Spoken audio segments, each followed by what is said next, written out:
If you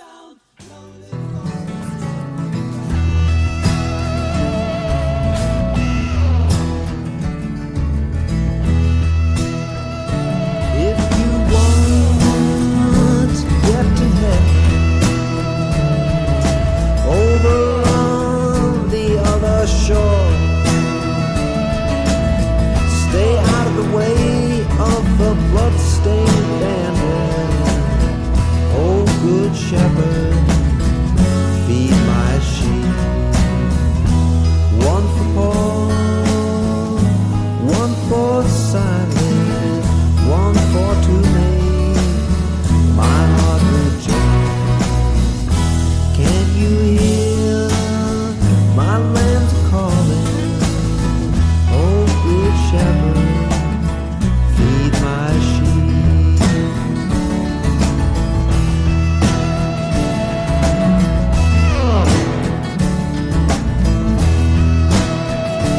If you want to get to heaven,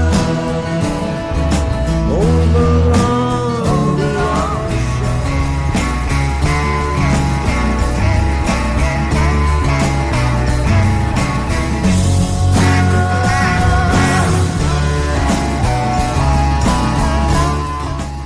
It is my desk here. It is Tuesday, May 12th, 2026, and similar to the previous video, this is not going to be a popular video, but this is bang on truth, and any response to this video should not be directed at me, because for the most part, I'm relaying information which has been aggregated from other sources, and not just, Dr. Mary's beleaguered monkey that in and of themselves source anonymous people. For the most part, every single thing that I say is sourced from a place where, if you were called upon to present it to your local town council, or to a court, or to the Supreme Court, or to write a legal opinion on it, or to even present in front of Congress if you were called, it would hold up as being from an official source. Every single thing that I use. I don't use anonymous whistleblowers. I don't say, hey, I wound up going to court alone and I took the papers and only I got the photographs. And no, none of that. It is not necessary. If you have a cool and collected head, some time, some patience, and you can look for the conflicts within, you can use, for the most part, official sources. So if there's an unpopular takeaway from this, again, it's not me. This is the World Economic Report from November 24th, 2020. This is how the populations of China and India have changed since the year 1800. And, of course, they're going to be based off of other official sources. So this is not mythology, okay? Starting in the year 1800, China had, looks like about 330 million people. India had 180 about million people. In the year 1900, China had about 400 million people. India had, looks like about 240 million people. In the year 1950, China had, let's just say, 400, and I'm doing this visually, just looking at the graph, okay? So if I'm off by 3%, whatever. In the year 1950, China had 500 and, let's say, 30 million people. India had about 330 million people. And then it changed forever around the year 2023 or 4. How is it possible? It's because of the one-child policy, which was encouraged for China to adopt by Henry Kissinger and other people who seem to have a very strong loyalty to whatever the old empire, the British Empire, was. And India was not. So as of right now, India has the world's largest population, and China no longer. And India is much younger. And by the year 2100, although they expect some population drops, by the year 2100, India will have about 1.45 billion, and China will have about 1.1 million. So it is estimated that today China has about 300 million less people because of the what was encouraged by Henry Kissinger. In other words, if you were to say that encouragement for people to not have children counts as some sort of absence of life unit, okay? It's not killing somebody, although there probably were abortions. It's not killing somebody, usually, but it is a loss of another child, another gift from God to be entering this world, okay? That's 300 million people. And going forward, if you include the people that aren't born from that, that's several hundred million people. In other words, the population adjustments from what the United States did to China is in some ways the largest loss of life event or absence of life event in all of human history, at least in terms of raw numbers.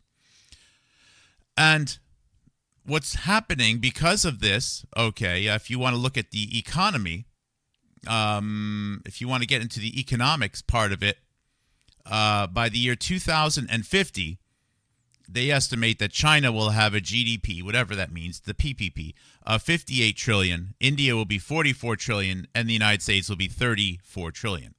And the United States and China will be old, and India will be much younger. So right now, it is a mathematical certainty that India, if it remains united, and India internally is dealing with fracturing because of the Hindutva, the Hindu nationalist movement, India is on track to be the world's largest economy. It's just a matter of time. Now, if India breaks up, that's going to be a problem. If China becomes more isolated, that will further potentially harm China's economy. The United States is in for it pretty rough. They estimate that current projections, by the year 2050, China will have 20% of the world's GDP, India 15%, and the United States 12%. That's the year 2050. That is, let's see here. We are in, 2026? That is 24 years from now. So right around my sunset years, God willing, if I live a full life, my last years, the United States will China will have doubled the economy, and India will have, according to this, which I think is conservative, an economy which is about 30% bigger than the United States. And this is going to happen. And nobody's talking about it in the United States. Nobody is talking about it right now in the United States. In the United States right now, they are mitigating the panic because of this by getting everyone mad at Israel. That is why, the stories about Israel are so over the top. They are unbelievable. I'm surprised that people believe them at all. And they are paying podcasters to push this idea. Now, the average person in Israel may be a great person. They may be a horrible person. I don't know. I know some people who moved there, and I haven't talked to them since. I really don't know much about it. Okay? I don't know really what's going on in Gaza right now, other than some people say that it's all a movie set, and other people say that it's the worst genocide ever. I don't know. How could I possibly know if I can't even get the word out about what's happening in my very own country? You just missed the last 3 minutes. That's okay. I will review. Based upon the population growth projections, based upon education, based upon a variety of other characteristics, according to the World Economic Forum, and I believe this is also backed by the United Nations, by the year 2050, China will have 20% of the world's GDP, India, conservatively, 15%, and the United States, 12%. This is 24 years from now, and it's a mathematical certainty, unless there's an unforeseen natural catastrophe, unless there is a breakup of India, which is very possible. This Hindutva movement is very interesting. You can view it as organic, but you could see how, let's say you're China and you want to maintain a position as the world's largest economy. Perhaps it would be in your interest to fuel separatist movements within India. So Please, it's not the certainty of India growing to be this large is baked in. Okay. Now, there may be other fracturing involved. The United States right now, its own, is dealing with a negative population growth. People aren't having enough kids. People can't have enough kids. So this is very bad for the United States. It's very bad if the average person in the United States knew this. And then they were said, well, even though this is the case, you still need to, train your worker replacement, and you still need to accept the fact that, foreign workers have rights over yours. It's going to be very bad in the United States. So right now, there is a mitigation campaign, and it's mostly to use Israel, to get everyone focused on Israel, to thinking about AIPAC all the time. As I've shown in the Whitney Webb books, and she's suggested to be some sort of researcher who seems to not even like the United States, Israel's referenced 1,000 to 1 relative to India. 1,000 to 1, even though India has 100 times the population. Actually, 120 times the population. It's not possible. That doesn't make, for that to be justified in any way other than alternative media is here to get you to think and focus on the wrong things. And until the word India becomes part of your dialogue regularly, you're losing. You're losing. It doesn't matter how many videos they show about Jews doing horrible things in Israel, which I'm not even convinced they're real Israelis. How do we know? Those could be fake too. I don't know what's fake. I don't need to know. But what I do know is that unless someone is really bad at counting, Israel cannot possibly be as much of a threat to the United States' ability to have a dominant economic position in the world as India or China. It just can't. Now, China would have been, without a doubt, the world's largest economy for a long time. The only reason China lost that is because of the United States and potentially influence from the British Empire, which includes India.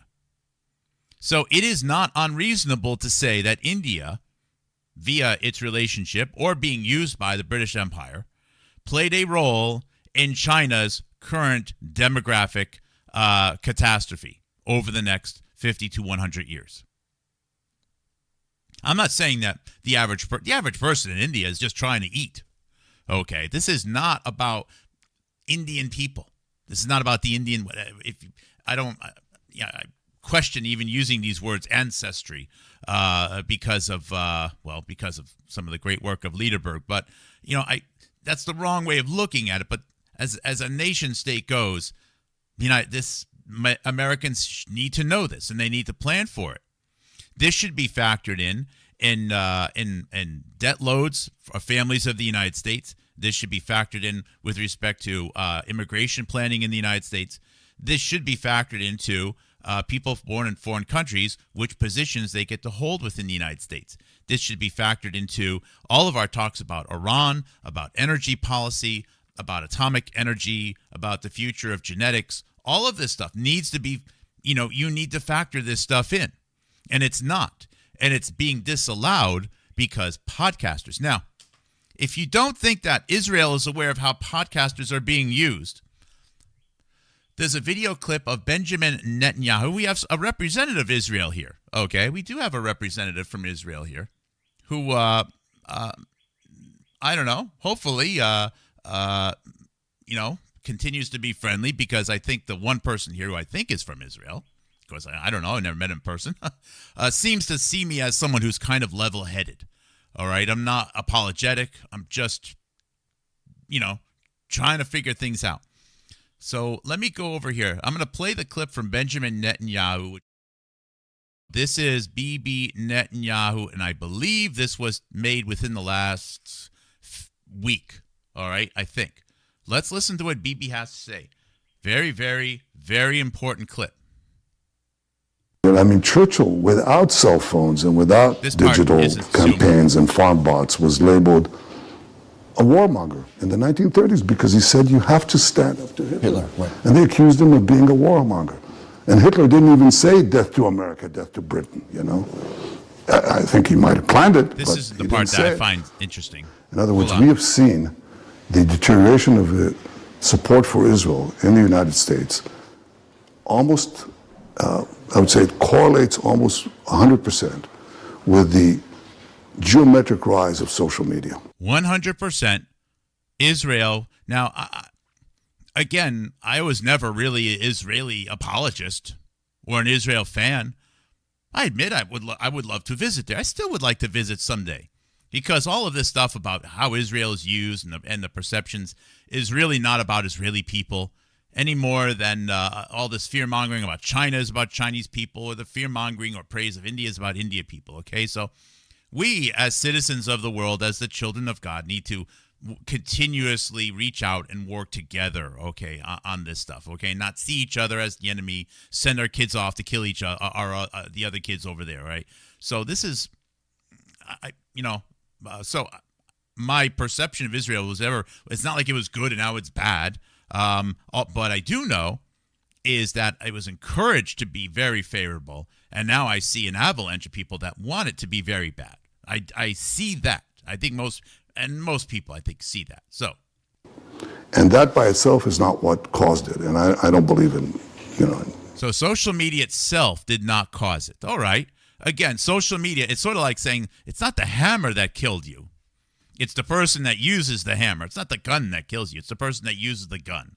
Okay, so social media itself, the technology didn't kill anybody. It's how it was used. So let's see what he says. in censoring them or anything. But I'll tell you what happened. We have several countries that basically manipulated social media. Several countries manipulated social media, according to Bibi. With bot farms, with fake addresses, to break the American sympathy to Israel, to break the American-Israeli alliance because they think it's in their interests.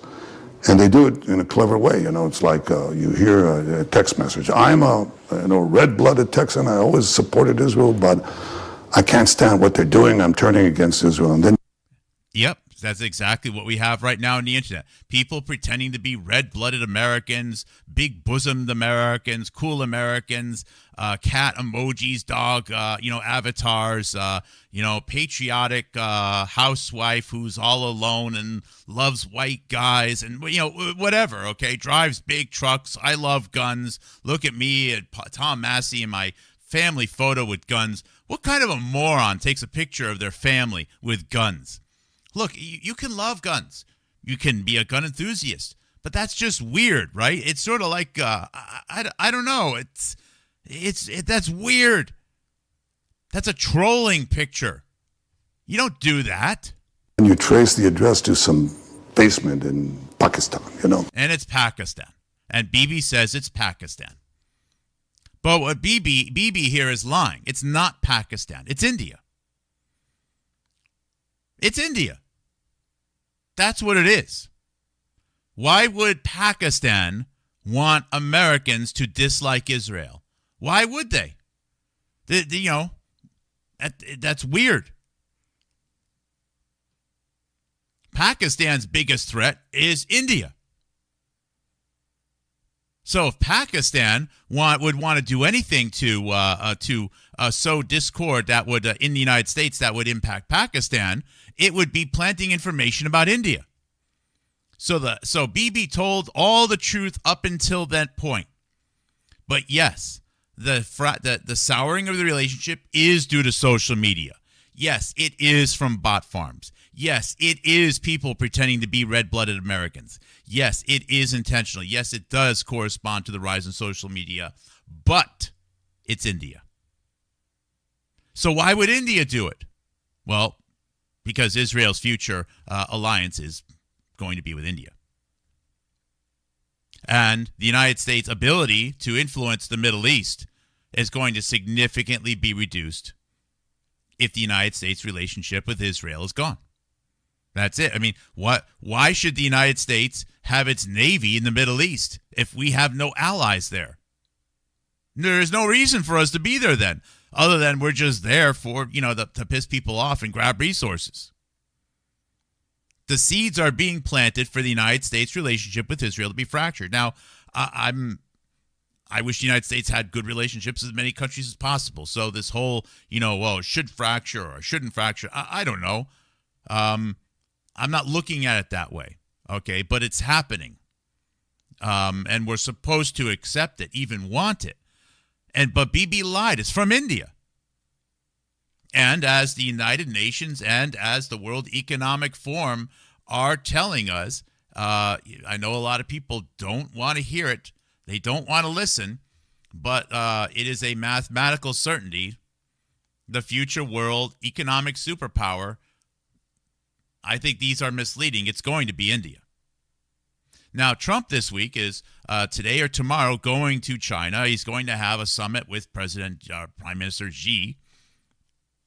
Very interesting. This is a big part of the show. I think China definitely is still trying to manipulate things. But China also has a very long 10,000... Look, China has a 10,000-year track record of not being incredibly imperialistic. There's whole cities in China which aren't even populated. I mean, they don't like to move around very much.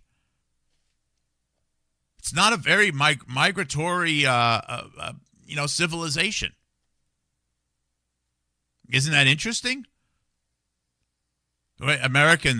Indians are concerned that China's going to take back Taiwan. That's like United States retaking, I don't know. It's silly. But anyways, this is what's not getting any visibility right now. It's being roadblocked. Now, let's look at another thing here. And this is one of the most upsetting things I have to say. Most of the fake alternative media, the fake mainstream, the fake stream, the fake progressive movement, the fake conservatives, do get their money from indirectly from non-government organizations. Many are India aligned, or the Steve Bannon Network. That's where it comes from. There's another lie that's being circulated right now about Fed jacketing. That's bullshit. I don't think Candace Owens is a Fed. I don't think Nick Fuentes is a Fed. I think that they get money from lobby groups which are connected with investors and global investors and so on, which see the power center of the world being very India-centric. So they're not Feds. So all of this attempt to call these people Feds, they work for the CIA or the Pentagon, is wrong, because they don't. It's another attempt to continue to stall people from seeing the amount of influence that India has right now on the United States of America and interests related to India. It is India. And keep in mind, I'm not the first person to get on the internet and say that the power going towards a certain country is something to think about.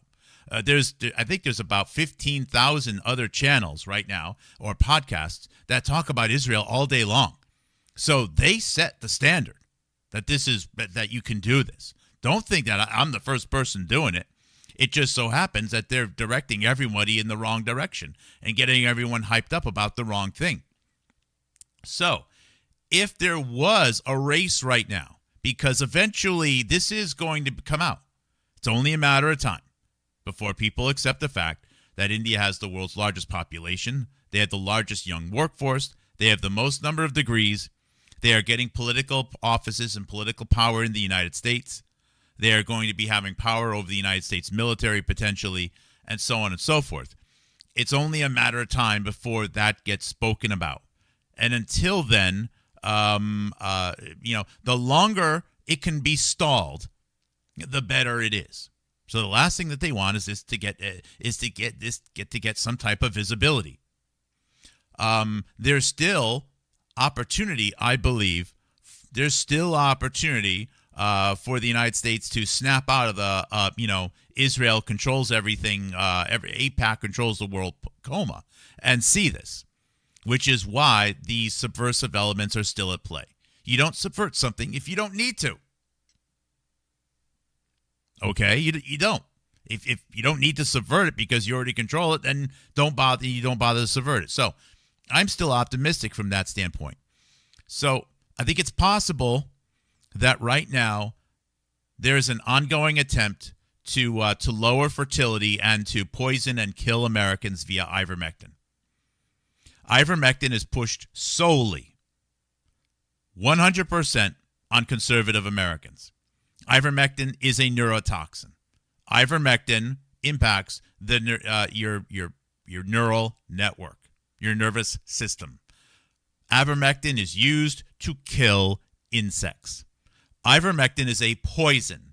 If ivermectin is being pushed by Brett Weinstein, ivermectin is being pushed by Alex Jones, ivermectin is being pushed by Sasha Latypova, ivermectin is being pushed by Kim Iverson, ivermectin is being pushed by Redacted, ivermectin is pushed by Fox News, ivermectin is pushed by Tucker Carlson, ivermectin is pushed, and all of the risks are ignored, suggesting it does something that it doesn't do. They are all pushing in unison a neurotoxin on a very specific demographic in the United States of America. Most ivermectin is manufactured in India. This is warfare, folks. This is warfare. I remember when I used to listen to the George Webb show. He just had some random Amish woman from Canada, northern Canada, call in and say that the only medicine that they use was ivermectin. I had a friend of George Webb encourage me to take one ivermectin pill per 20 pounds of body weight every 4 hours if I had signs of a virus. In other words, they wanted to kill me.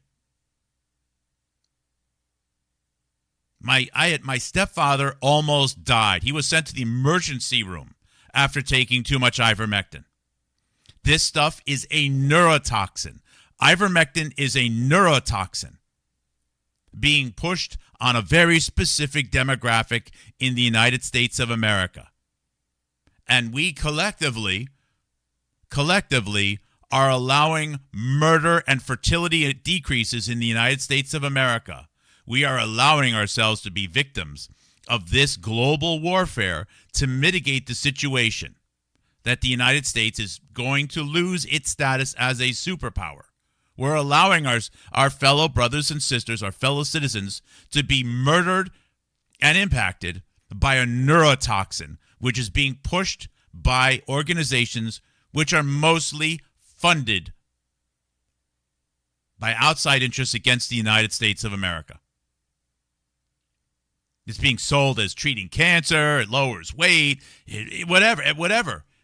Ivermectin, and now they're pushing more with the whole hantavirus thing. And I see people are either uneducated or they are knowingly part of a plan to kill you by pushing ivermectin. If ivermectin was pushed across the political spectrum, I'd be a little bit more skeptical of making such a strong statement. This is warfare, folks. We just had an opioid epidemic, which is still ongoing, which has killed 1 million Americans. There's only 330 million Americans to begin with. And no one can talk about it because we have Ro Khanna and other Indian interests saying we need to keep focus on Epstein and Epstein victims.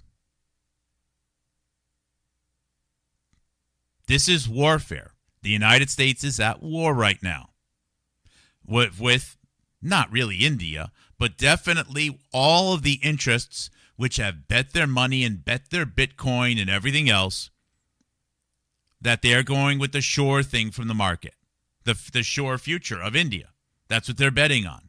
And the more you help it, the more you help the odds, the more money you can make and secure, the more opportunity you can secure for yourself and your family in the future.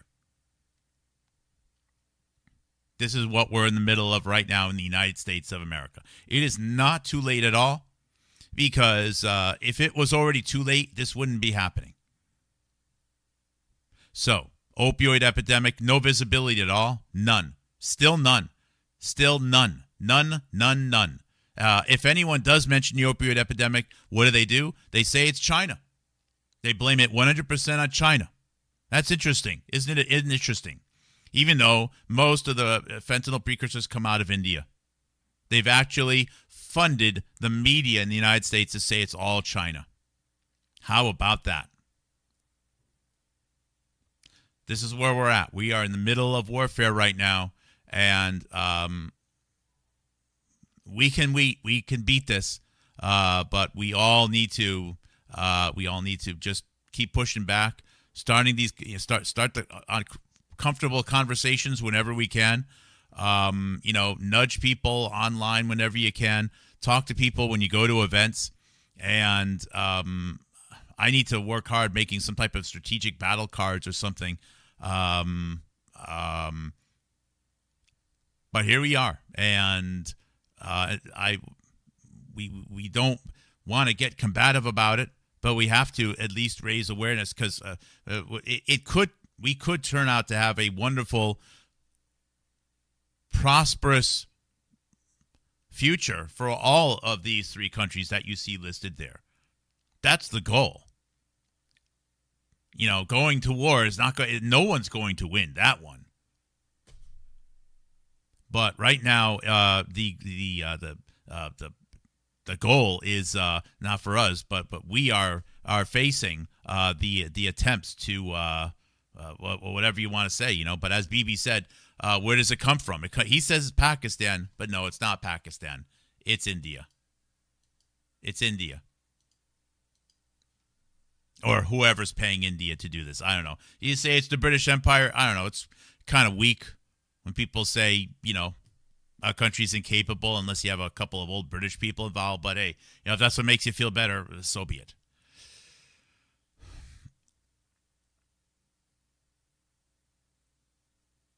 The message is successfully getting out that ivermectin is the message is successfully getting out that ivermectin is a cure-all, as someone in the chat said. It almost killed my stepdad. And I've had people push levels on me, which if I took it at the doses that they suggested, and I don't think it did anything, it would have killed me. Isn't that great? You can send free brown bags, multiple boxes of ivermectin to that podcaster that you're lying about being your friend, and tell them that they need to take a whole box a day. This is just one of several things which has been done to me. Bad news, folks. So, in a way, when the FDA made that thing about, hey, ivermectin is a dewormer, and they showed a picture of the nurse and the horse, that was right. That is actually 100% spot on. That is that, and we were encouraged to be mad at that. No, that's the truth. You shouldn't be taking it. There's a couple of very specific parasitic infections which are very rare, and a maximum dose of like one pill a year could be helpful. It's a tool in the tool chest, if you say. Yep. The fraud, Nurse Campbell, thank you, Tony, is pushing ivermectin. Ivermectin is a neurotoxin. It kills parasites by killing the parasite's nervous system. The parasites, as most insects like ants, do not have the protective shell around their nervous system. Humans have most of their most important elements of our neurological system protected internally, but some things, such as things related to reproduction, are not protected. The only reasons we can ingest it at all is because of the protection. So you could potentially do a little bit of parasitic, it could have an impact, let's say, on your gut your gut system. Maybe if you use very little and properly under very specific conditions. But it's a neurotoxin. They are using it to kill people and to make people infertile. and they're targeting a very specific demographic. And they assume you're stupid because they're going to show Brett Weinstein and Robert Malone and Tucker Carlson and everyone else waving American flags and saying they're red-blooded American, driving a stupid, oversized pickup truck. And yeah, stupid, oversized pickup truck. I said it. I'm an American. I have a mid-size pickup truck with the 6-foot bed. I think driving around, a 50-ton pickup truck to every once in a while go pick up a box of screws at Home Depot is just flat out stupid. And I like having a small truck. Yeah. So if you're in America driving, like, why are you driving an Abrams tank? Look, I mean, I don't mean to be all over the top. I mean, I would love to drive an oversized, supercharged rat rod as much as the next person. But I mean, at some point, it's like, that's really stupid, right? That's really wasteful. All that money and energy and time, and you don't even give your mom flowers on Mother's Day. What the hell's wrong with you? It's not me. World Economic Forum, UN. World Global Census data, it's right there. You can use their stuff. And if that's what we're looking at, why is nobody talking about it? Because they're being paid, just like Bibi says, except Bibi's got it wrong. Bibi says Pakistan. It's really India. All right, guys. Thanks. Maybe I'll do another show later. Office is all torn up to heck. All right. Thanks. Take care. God bless.